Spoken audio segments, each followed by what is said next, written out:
ఇంట్లో నిద్రిస్తున్న మహిళ బోయిని రాజ్యలక్ష్మిపై దాడి చేసిన దొంగలు ఆమె మెడలోని బంగారు గొలుసు ఎత్తుకెళ్లారు. దొంగల దాడిలో తీవ్రంగా గాయపడిన మహిళ ఆసుపత్రిలో చికిత్స పొందుతూ మృతి చెందింది.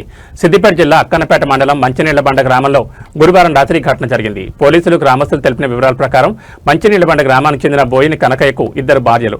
కనకయ్య హమాలీ పని చేస్తుండగా రాజ్యలక్ష్మి కూలీ పనులు చేస్తోంది. గురువారం హమాలీ పనికి వెళ్లిన కనకయ్య ఇంటికి రాలేదు. మరో భార్య రాధవ్వ బయటకు వెళ్లింది. దీంతో రాత్రి రాజ్యలక్ష్మి భోజనం చేసి ఇంట్లో పడుకుంది. ఆ సమయంలో ఇంట్లో ఎవరూ లేరు. ఇదే అదనుగా భావించిన దొంగలు నిద్రిస్తున్న ఆమెపై దాడి చేసి మెడలోని పుస్తెలతాడు ఎత్తుకెళ్లారు. తర్వాత ఇంటికి వచ్చిన రెండో భార్య రాధవ్వ తీవ్ర గాయాలతో మంచంపై ఉన్న ఆమెను చూసి చుట్టుపక్కల వాళ్లకు తెలిపింది. వెంటనే ఆమెను 108 అంబులెన్స్ లో హుస్నాబాద్ ప్రభుత్వ ఆసుపత్రికి తరలించారు. ప్రథమ చికిత్స అనంతరం పరిస్థితి విషమంగా ఉండడంతో హైదరాబాద్ కు తరలించారు. అక్కడ చికిత్స పొందుతూ తెల్లవారుజామున మృతి చెందింది. అయితే మెడలో ఉన్న బంగారం ఎత్తుకెళ్లేందుకు దొంగలు ఈ ఘాతకానికి పాల్పడ్డారా లేదా ఇంకా ఎవరైనా హత్య చేసి దొంగతనంగా చిత్రీకరించేందుకు ప్రయత్నించారా అనేది తెలియాల్సి ఉంది. విషయం తెలుసుకున్న సిపి రష్మి పెరుమాళ్ హుస్నాబాద్ ఏసీపీ సదానందం సిబ్బందితో అక్కడికి వెళ్లి ఘటనాస్థలాన్ని పరిశీలించారు. క్లూస్ టీం డాగ్ స్క్వాడ్ రప్పించి ఆధారాలు సేకరించారు. అన్ని కోణాల్లోనూ దర్యాప్తు చేస్తున్నట్లు పోలీసులు తెలిపారు.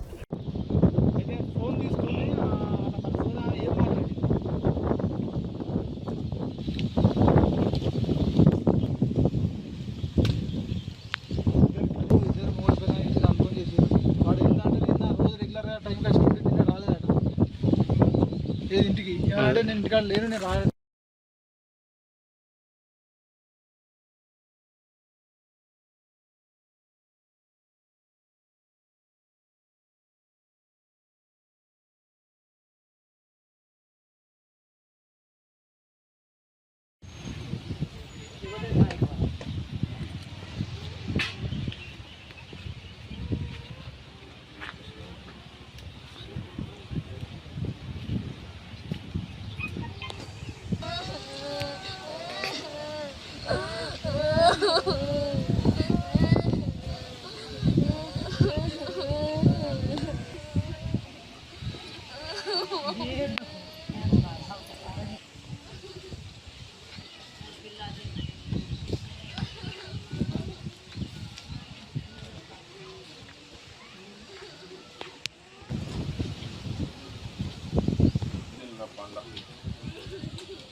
ఎట్లా ఉన్నాయండి